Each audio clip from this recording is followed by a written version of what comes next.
Assalamualaikum warahmatullahi wabarakatuh. Alhamdulillahirrahmanirrahim. Wa bihi nasta'in ala umuri dunya waddin. Wassalatu wassalamu ala asyrafil anbiya'i wal mursalin wa ala alihi wa ashabihi ajma'in. Amma ba'du. Bismillahirrahmanirrahim. Alhamdulillah kita bisa berjumpa lagi pada malam hari ini. Insya Allah kita akan meneruskan belajar sirah nabawiyah kembali, belajar jejak Rasul yang mana perjalanannya ini telah menginspirasikan ribuan umat, perjalanan yang banyak hikmah dan banyak pelajaran-pelajaran yang terkandung.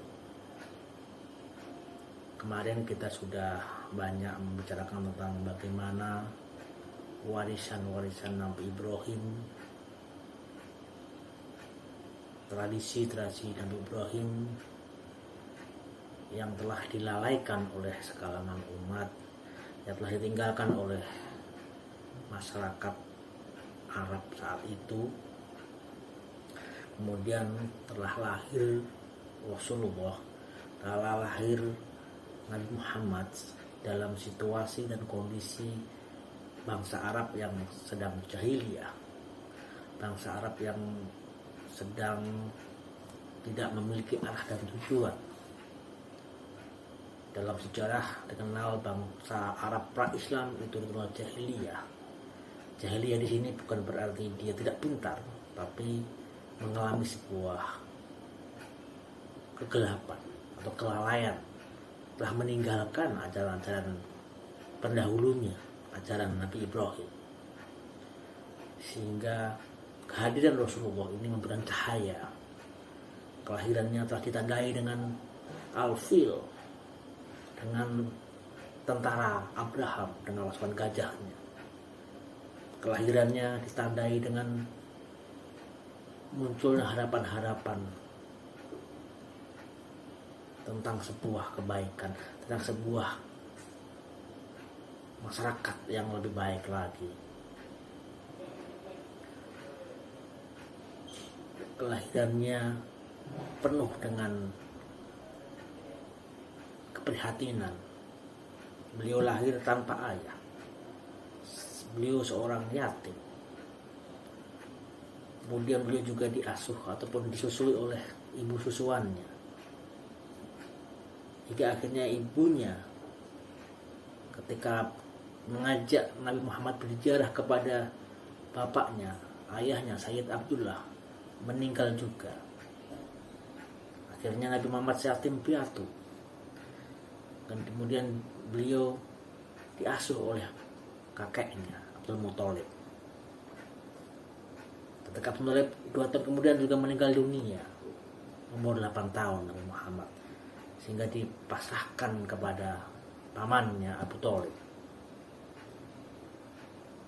Ketika diasuh oleh pamannya ini, diasuh oleh Abu Thalib, Nabi Muhammad tidaklah berpangku tangan. Nabi Muhammad tidak bermalas-malasan. Justru Nabi Muhammad ingin membantu pamannya itu, dan juga bukanlah keluarga yang mewah, keluarga yang berkelimpahan harta, tapi harus berjuang. Abu Thalib juga sering berdagang ke luar negeri, mengikuti jejak para pendahulunya. Jadi Nabi Muhammad ini juga ikut membantu, seantaranya membantu bekerja ataupun mendampingi anak-anaknya. Abu Thalib juga. Nabi Muhammad juga ikut menggembala kambing. Justru ketika penggembala kambing inilah kemarin kita bicarakan di bedah dadanya Nabi Muhammad ini dicuci oleh malaikat, cuci dari hal-hal keburukan. Dan itulah yang kemudian menandai masa-masa remajanya begitu gemilang, begitu maksum, begitu terhindar dari berbagai godaan-godaan keburukan. Saking inginnya membantu pamannya Abu Thalib, ketika Abu Thalib berdagang ke Syam, Nabi diajak. Padahal waktu itu umur 12 tahun. Memang tidak umum, biasanya memang tidak umum membawa anak-anak ketika berdagang, karena itu berbahaya sekali. Perjalanan yang panjang sekali, siang dan malam, berhari-hari, bagi seorang anak kecil memang membahayakan. Tapi Nabi tidak ingin ditinggal, tapi ingin selalu mendampingi pamannya itu.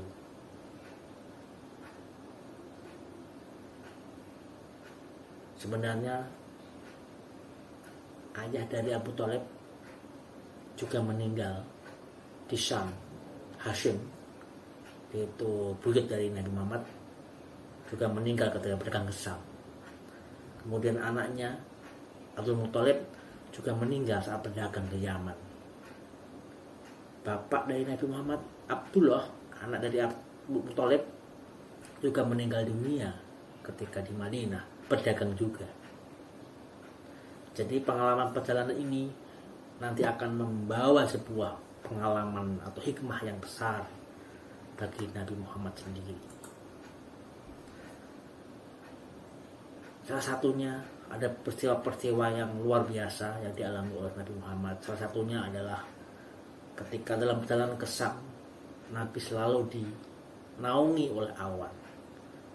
Setiap jejak-jejaknya selalu dinaungi oleh awan. Jadi tidak pernah kepanasan meskipun terik mentari yang luar biasa.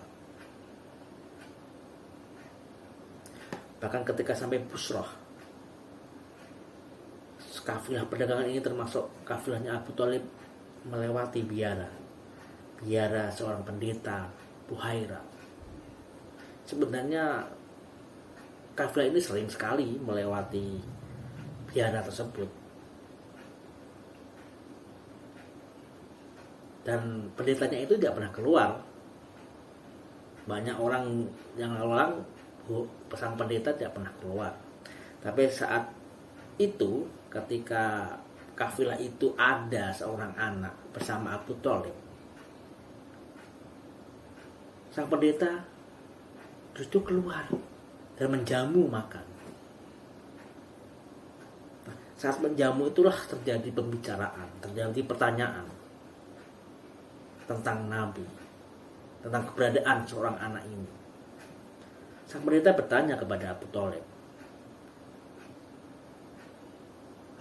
apa status anak ini sehingga selalu di sisimu? Dengan cepat Abu Thalib menjawab, ini anakku. Tapi tidak percaya pendeta Buhaira.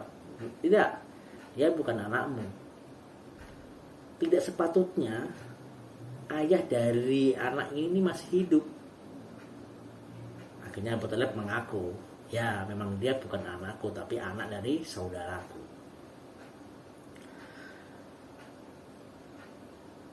Kenapa pendeta Buhaira ini sangat yakin kalau ini bukan anaknya Abu Thalib? Tentunya pendeta Buhaira memiliki banyak referensi,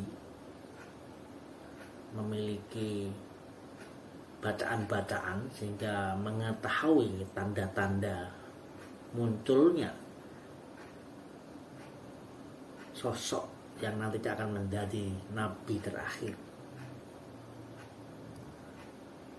Tidak hanya tanda-tanda itu, tapi juga pendeta juga sangat tahu riwayat dan perjalanan sang nabi ini nanti. Bahkan dengan yakinnya dia mengatakan kamu bukan bapaknya. Itu artinya sang pendeta tahu sekali kalau nabi itu sudah tinggal mati oleh atau meninggal wafat oleh ayahnya sejak di kandungan. Makanya sang pendeta itu tidak yakin kalau ini anaknya Abu Thalib. Akhirnya pendeta Bukhara itu menyarankan kepada Abu Thalib untuk membawa anak ini segera pulang dan berpesan agar menjaganya, karena banyak orang-orang yang tidak suka, banyak orang-orang yang tahu tapi tidak mengharapkan itu terjadi, terutama para kalangan-kalangan Yahudi, agar anak ini dijaga secara baik. Nah, dari cerita ini kita bisa mengambil sebuah hikmah bahwa keberadaan Rasulullah, sosok Rasulullah ini sudah dikenal di kitab-kitab sebelumnya. Jadi para ahli kitab sudah mengetahui dan mengenal mereka, dalam mengenal suatu masa yang akan terjadi itu. Bahkan sang pendeta itu tahu sekali bahwa ini bukanlah anak dari Abu Thalib.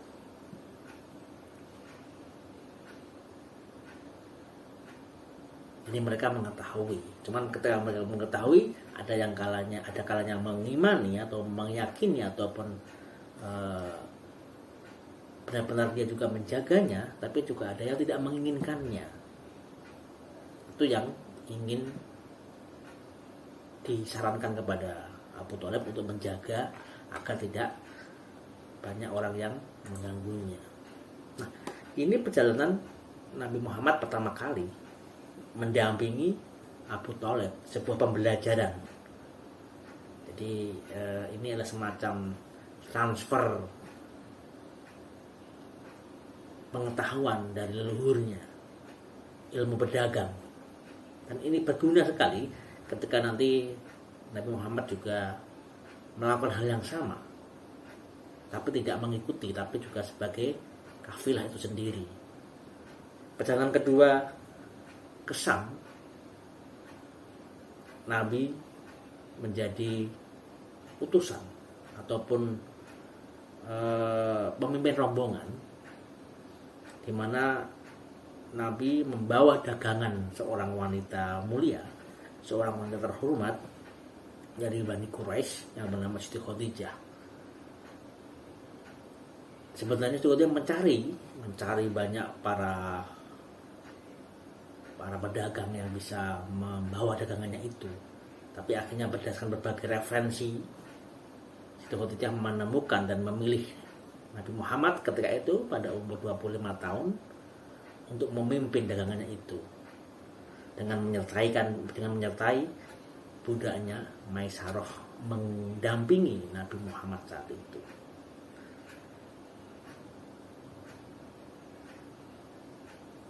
Budaknya ini, Maisarah, banyak sekali menceritakan tentang bagaimana akhlak, bagaimana kepribadian, bagaimana perangai sang Nabi ini ketika berdagang ke Syam membawa dagangannya Khadijah, kejujurannya, semua cerita detail sekali. Sehingga Khadijah mendengar cerita dari masalah ini sangat tertegun dan sangat kagum dan ingin menjadikan Nabi Muhammad itu sebagai suaminya. Padahal saat itu Khadijah banyak orang yang menginginkannya, banyak para pembela Quraisy yang ingin meminang ataupun menjadi suami Khadijah, yang seorang janda kaya raya, terhormat dan mulia. Kembali ke cerita tadi, pendeta Buhairah yang dia salah satu dari seorang pendeta yang mengetahui tentang tanda-tanda zaman, tanda-tanda munculnya kenabian. Sebenarnya dalam Al-Quran, dalam surat Al-Baqarah ayat 146, Allah juga berfirman tentang hal ini. A'udzubillahi minasyaitonir rajim. Bismillahirrahmanirrahim. Alladzina atainahumul kitab ya'rifuna kama ya'rifuna abna'ahum wa in fariqun minhum yaqtumunal haqq wa hum ya'lamun. Yang artinya kira-kira bahwa orang-orang tadi itu, orang-orang Yahudi, Nasrani, sebenarnya telah diberitahu, telah kami beritahu, telah Allah beritahu dalam Alkitabnya itu mengenai sosok Muhammad ini. Seperti halnya mereka mengenal anak-anak sendiri. Dan sesungguhnya sebagian dari mereka itu ada yang menyembunyikan kebenaran, padahal dia mengetahui. Nah, dari sini kita bisa mengambil kesimpulan bahwa tanda-tanda kenabian yang ditunjukkan dalam kitab-kitab tersebut, sikap dari mereka itu terbagi menjadi dua. Yang pertama, mereka mengetahui Rasulullah, kemudian beriman kepada beliau. Termasuk berita Bukhara ini, dia mengetahui, tapi tetap dia tidak ingin melukai. Selain berita Bukhara ini, ada juga yang mengetahui Rasulullah dan akhirnya mengimani, seperti muncul para sahabat Nabi, Sa'ad Salman Al-Farisi, Abdullah bin Salam, Safiyah bin Huyai. Itu adalah sosok-sosok yang mengetahui sebelumnya keberadaan beliau dan akhirnya mengimani. Tapi tidak banyak juga, tidak sedikit juga, banyak yang mengetahui tapi mengingkari. Bahkan dia menyembunyikan kebenaran itu. Bahkan tidak sedikit mereka juga mengubah kitab suci mereka sendiri. Di antara mereka ada misalkan Huyai bin Akhtab, ada Heraklius, tokoh dari Yunani, dan tokoh-tokoh lainnya banyak yang menyembunyikan hal itu. Nah, selain itu kita dari perjalanan Nabi diasuh ataupun dalam pengawasan Abu Thalib ini, tadi kita mengatakan bahwa Nabi pernah menggembala kambing, atau dalam bahasa Jawa cah angon. Makanya para sunan-sunan dulu, Sunan Wali Songo, terutama Sunan Ampel, Sunan Giri, Sunan Kalijaga, itu banyak sekali menyebut ataupun memuliakan para pengembala ini. Bahkan dalam sebuah lagunya Lir Ilir itu juga termaktub di situ, ataupun ceritakan tentang Cah Angon. Cah Angon itu adalah penggembala. Kenapa Cah Angon? Kenapa penggembala? Ya karena orang yang menggembala kambing atau hewan-hewan lainnya pasti memiliki tingkat kesabaran yang tinggi, ulet, sabar, rendah hati. Karena kalau tidak, ya gembalaannya akan lari, tidak mau. Karena hewan juga tahu ketika seorang itu tidak baik kepada dia, kepada hewan itu. Melindungi, ya sekedar kasih sayang, kejujuran dan lainnya. Tidak mungkin kalau orang marah-marah itu gembalaannya pasti juga tidak mau.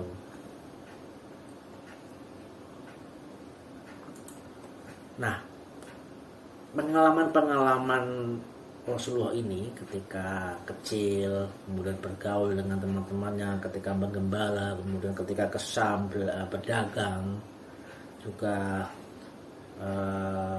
berkawan dengan putra-putra Abu Thalib ini. Pada saat remaja itu sangat banyak sekali pengalaman yang dialami. Tapi sekali lagi Nabi Muhammad ini terjaga atau maksum dari hal-hal yang buruk. Sebagai seorang remaja, Nabi Muhammad juga terlibat dalam berbagai masalah atau berbagai dinamika yang terjadi dalam masyarakat itu. Termasuk ketika terjadi sebuah perang antar suku yang disebut perang Fijar. Perang Fijar ini perang antara bangsa Quraisy dan Kinanah dalam satu kelompok melawan Qais Island. Dan tentu saja ini sebuah perang untuk mempertahankan tanah air, mempertahankan bangsanya,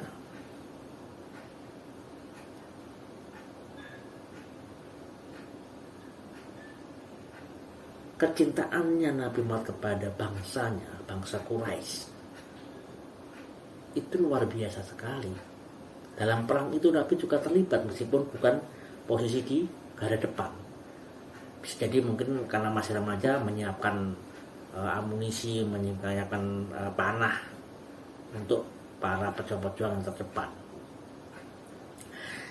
Inti dari kisah ini adalah bahwa Nabi sangat cinta pada tanah air, membela tanah airnya. Kalau ada yang dolim, ada yang menjajah, ada yang tidak baik, ataupun ada yang mengganggu tanah airnya itu.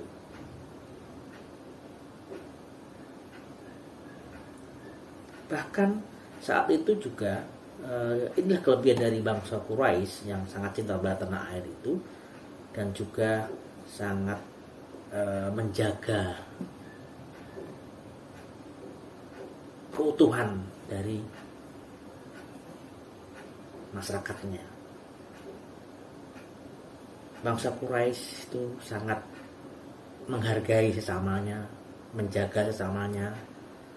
Maka kemudian terjadilah sebuah perjanjian yang terkenal perjanjian Hilful Fudul. Perjanjian yang intinya ingin mencegah adanya atau melawan adanya kezaliman sesamanya. Jadi kalau ada keluarga, salah satu dari anggota Bani Quraisy, termasuk Bani Hashim, Bani Muthalib, berbagai Bani lainnya, itu terzalimi, maka yang lainnya harus membela. Sehingga beberapa cerita paman-paman Nabi yang membela Rasulullah meskipun dia belum masuk Islam, itu karena ada perjanjian ini. Makanya perjanjian inilah yang membuat Bani Hashim semuanya dan Bani Muthalib saat itu membela Nabi ketika Nabi terzolimi oleh orang-orang yang tidak suka, oleh orang-orang yang ingin mencelakai Nabi Muhammad ini. Dan perjanjian ini berlaku sampai Nabi wafat.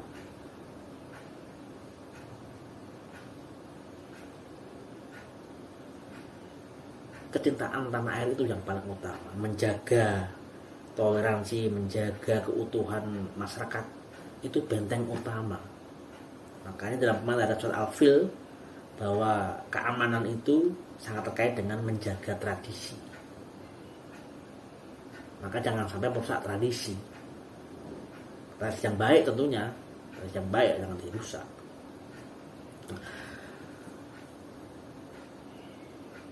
Tadi sudah kita jelaskan juga bagaimana kepergian kedua kali Nabi Muhammad ke Syam itu kemudian membuat Khadijah itu sangat bangga dan menyukai kepribadian dari Nabi Muhammad, sehingga akhirnya Siti Khadijah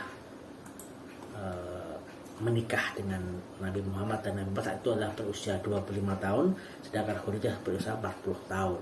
Tapi itu tidak berarti membuat gap ataupun menjadi penghalang bagi bangunan rumah tangga yang dibangunnya. Apalagi kasih sayang seorang Khadijah itu sangat luar biasa sekali. Sebenarnya Siti Khadijah ini masih kerabat juga, masih Bani Quraisy, dan keluarganya sangat terhormat dan terjaga kemuliaannya. Siti Khadijah dan Nabi Muhammad ini bertemu di atas buyut yang bernama Qusay. Nah, Qusay ini memiliki beberapa putra, yang salah satunya adalah Abdul Manaf dan Abdul Uzza. Nah, Abdul Manaf inilah yang kemudian menurunkan Nabi Muhammad. Abdul Manaf ini mempunyai anak Hashim mempunyai anak Abdul Muthalib, mempunyai anak Abdullah, dan Abdullah mempunyai anak Nabi Muhammad. Nah, sementara Abdul Uzza mempunyai anak namanya Asad punya anak namanya Khuwailid, dan Khuwailid punya anak Siti Khadijah. Jadi Abdullah dan Siti Khadijah ini sebenarnya masih gambarnya saudara sebuyut. Ini masih dekat sekali, dan keluarga ini terkenal dengan keterjagaannya, kemuliaannya. Keluarga yang sangat mulia, yang terjaga, yang benar-benar mempertahankan tradisi-tradisi leluhurnya. Tidak seperti halnya masyarakat lainnya yang sudah lalai, sudah menyembah berhala, tapi keluarga ini sangat benar-benar menjaga Allah, menjaga tradisi atau perajaran yang telah diwariskan oleh Nabi Ibrahim dan Nabi Ismail. Nah, dari keluarga yang terbangun inilah sebenarnya kita bisa mengetahui bahwa dengan keluarga yang mulia dan keluarga yang baik-baik ini semuanya akan berkah.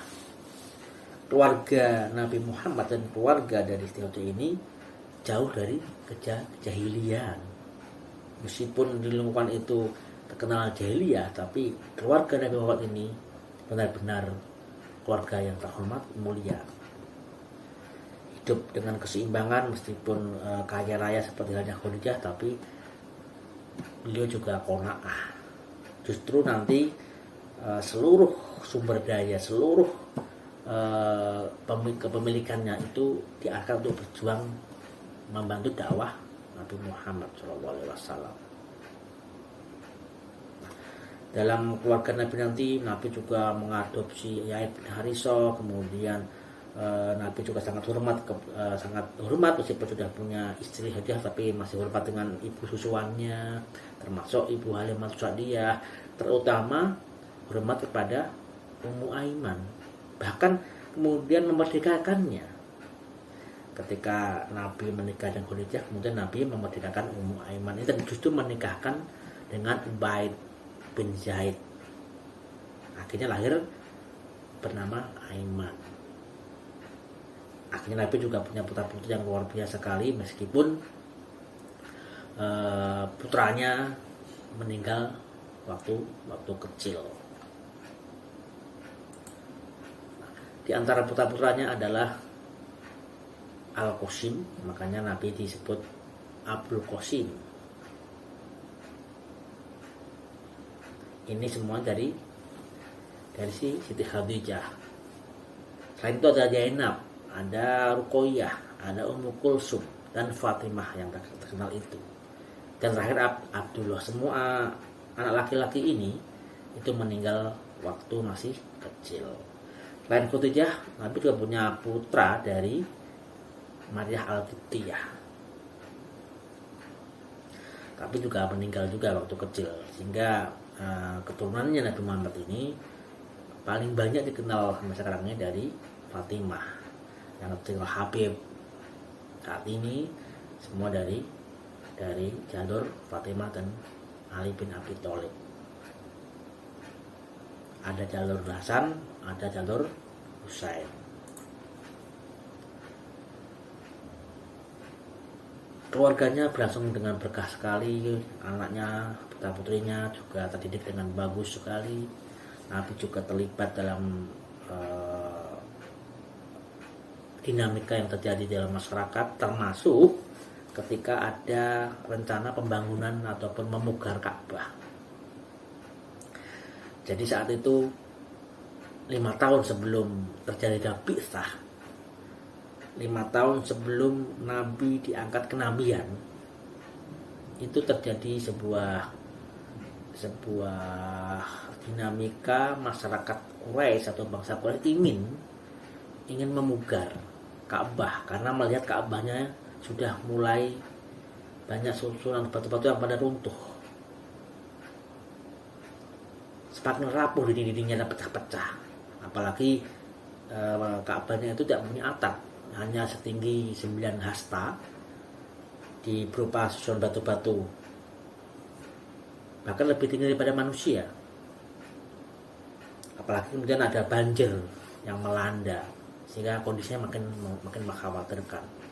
Nah, meskipun ada banyak perdebatan, ada yang setuju, ada yang tidak, ada yang ingin menjaga kemurnian dari tempat ini, jangan sampai dirubah dan lainnya. Toh akhirnya kemudian dipugar, karena memang ini untuk menjaga tradisi, menjaga sebuah peninggalan yang itu menandai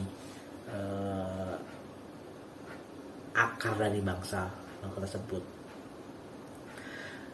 pembangunan ini tentu dengan syarat bahwa apa yang akan digunakan materialnya itu harus terhindar dari harta-harta yang tidak baik.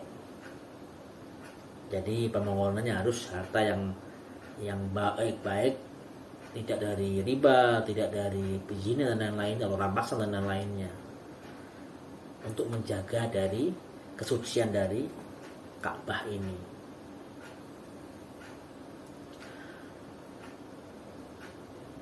Saat itu juga terjadi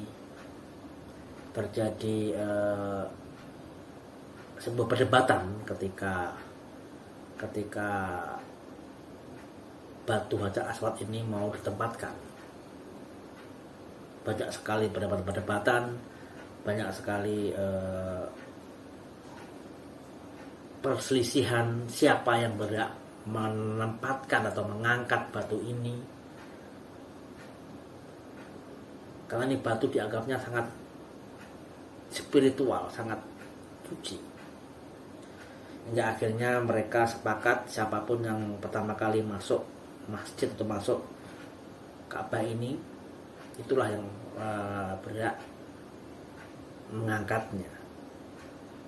Sudah takdir kalau yang berhasil ataupun yang pertama kali masuk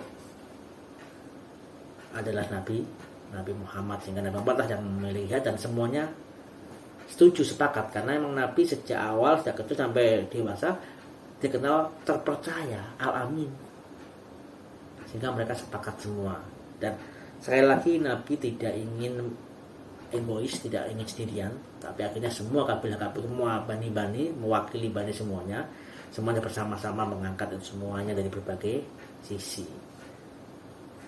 Nah, itu adalah sebuah situasi, sebuah pengalaman, sebuah lingkungan yang meliputi kondisi masyarakat Arab sebelum ada perintah kenabian dari Allah.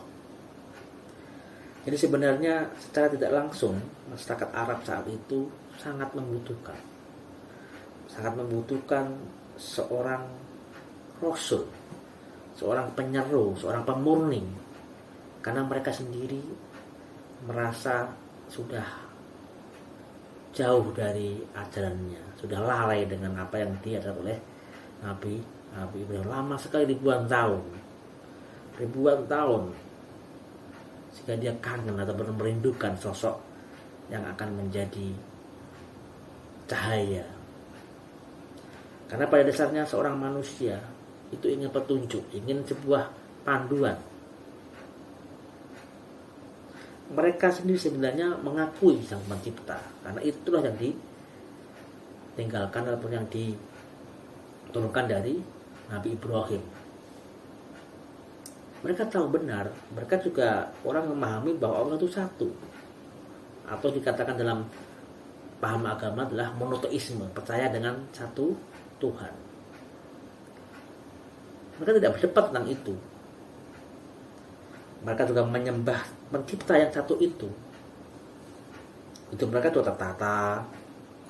Hanya saja ketika muncul penyimpangan kefitrahan itu, penyimpangan tradisi yang ditandai dengan munculnya seorang Amr bin Luhai yang merubah itu semuanya, sehingga kufur menjadi banyak ratusan berhala di sekitar Ka'bah.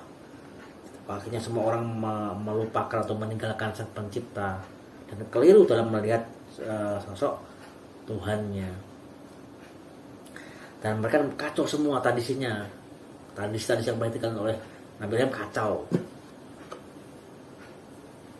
Itu menjadi tidak teratur, penuh kegelapan, sehingga mereka orang-orang yang ingin kembali ke keteraturan itu merindukan sosok penyeru, sosok penunjuk jalan. Dan ini juga terjadi di berbagai dunia yang lain. Terjadi di masyarakat bangsa-bangsa Eropa, baik Romawi maupun Yunani, Persia dan lainnya, termasuk juga di Nusantara saat itu. Di Nusantara Sebenarnya ada sebuah legenda atau kisah tentang seorang istri dari Nabi Ibrahim yang lain selain Siti Hajar dan Siti Saroh. Sebenarnya ada istri yang lain yang memang tidak lama dan tidak dikenal. Kalau tidak salah disebut dengan Kenturoh. Sosok Kenturoh ini ternyata hanya sebentar saja mendampingi atau bersama Nabi Ibrahim ataupun Abraham ataupun nama lain dalam kepercayaan agama-agama yang berbeda. Nah, meskipun sebentar, tapi Kenturoh ini sudah mendapatkan sebuah ajaran tentang tauhid, tentang monoteisme. Mungkin belum sampai ke hal-hal belajar dan lain-lainnya. Sehingga ketika Kenturoh ini kembali ke Nusantara atau kembali ke negeri yang lain, ajaran itu tetap dibawa. Jadi kalau ada yang mengatakan bahwa di Nusantara ini itu sebenarnya telah ada agama yang disebut agama Kapitayan, dan itu agama monoteisme, percaya pada satu Tuhan sebenarnya, tidak seperti yang dituduhkan oleh para sejarawan atau para orientalis kalau masa Nusantara ini berpaham animisme atau menganut animisme atau dinamisme, menyembah pohon atau menyembah yang lain-lain itu. Sebenarnya mazhab ini juga sangat percaya kepada satu Tuhan, tidak menyembah pohon. Memang manusia kadang-kadang ingin menampilkan atau mensimbolisasi dari apa yang diyakini itu. Saat itu mungkin ingin menampilkan atau mensimbolisasi adanya Sang Pencipta, adanya Allah yang Esa atau Tuhan yang Esa itu dalam bentuk sesuatu yang hebat, sesuatu yang besar. Makanya banyak pohon-pohon menjadi sasarannya. Hal yang sama sebenarnya juga ketika terjadi di belahan bumi lain. Umat Islam sebenarnya bukan menyembah Ka'bah, tidak, tapi menyembah Sang Pencipta Ka'bah ini. Simbolisasi itu penting sekali. Nah, simbolisasi ini pasti memiliki makna yang luar biasa sekali. Tidak lantas semua tempat itu seperti Ka'bah, tidak. Tapi yang paling inti ataupun yang paling utama adalah bahwa masih ada sekalangan orang yang ingin mempertahankan tradisi ataupun ajaran Nabi Ibrahim, percaya pada Sang Pencipta yang satu, yang Esa, dan ingin melanjutkannya itu.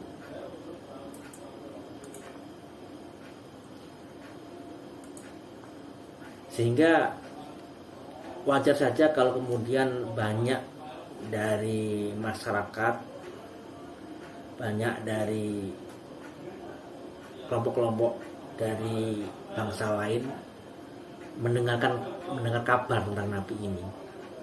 Banyak sekali. Mereka justru bisa membaca akan sudah dekat ini saatnya, sudah dekat ini ada kenabian baru. Rahib-rahib Yahudi semuanya membicarakannya di kitab itu, mempelajari kembali. Bahkan seorang Ibnu Hayyan dari Syam itu pindah ke Madinah untuk mengetahui dan menyaksikan prosesi kenabian itu. Begitupun Salamah dan Bani Abdul Asal dari Yahudi. Dia ingin menyaksikan proses ini semuanya. Para dukun banyak lagi yang menerima kabar dari berbagai bisikan.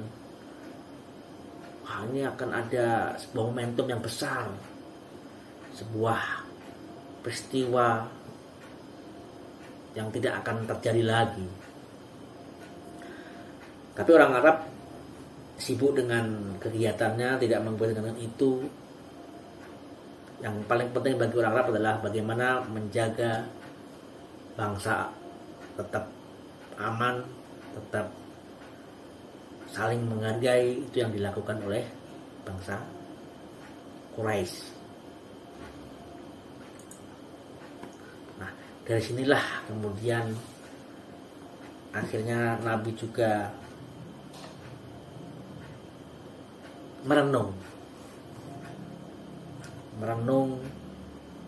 mendengarkan kabar-kabar, mendengarkan berbagai bisikan-bisikan, akhirnya merenung,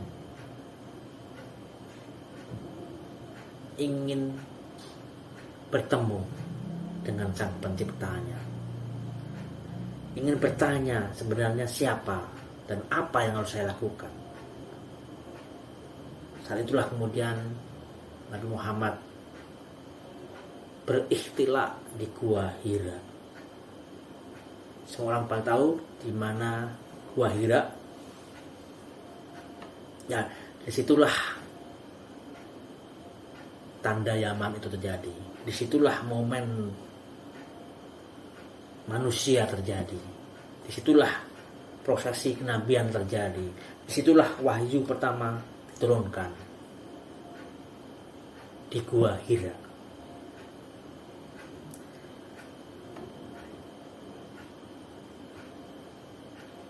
Pada pertemuan berikutnya kita akan membicarakan tentang pertemuan ataupun tentang peristiwa di Gua Hira. Malam ini cukup sekian saja. Terima kasih atas waktunya. Semoga kita bisa istiqomah, semoga kita bisa belajar banyak lagi tentang perjalanan Nabi, tentang keteguhan, ketegaran seseorang, keteguhan dari Nabi juga keluarganya, ketabahan dari putra-putranya, putra-putrinya, dan kita harus siap dengan perintah-perintah Allah Subhanahu wa Ta'ala. Demikian pertemuan kali ini. Wallahu a'lam bishawab. Assalamualaikum warahmatullahi wabarakatuh.